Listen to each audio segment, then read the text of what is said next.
గతంలో మనము ఈశాన్య కార్నర్స్ గానీ, దక్షిణాగ్నేయం గానీ, పశ్చిమ వాయువ్యంలో గానీ,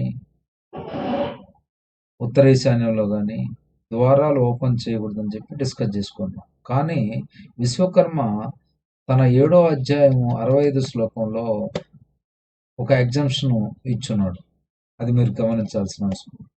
సో ఉదాహరణకు ఉత్తర ఈశాన్యంలో మీరు రెండవ పార్ట్లో అంటే N7 అంటే ఉత్తర ఈశాన్యంలో ఉత్తరం వైపు నుంచి వైపు నుంచి మీరు 1, 2, 3 లెక్క పెట్టుకుంటూ రావాలా ప్రదర్శన మార్గంలో.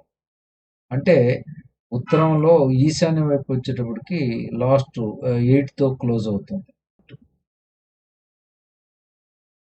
ఉత్తరంలో తూర్పు నుంచి రెండో పార్ట్ అంటే వాయువు నుంచి స్టార్ట్ చేసిన తర్వాత N7లో అదితి అనే ప్లేస్ ఉంటుంది. లాస్ట్ నీకు దితితో ఉత్తరం క్లోజ్ అయిపోతుంది. అంటే ఉత్తర ఈశాన్యం క్లోజ్ అవుతుంది.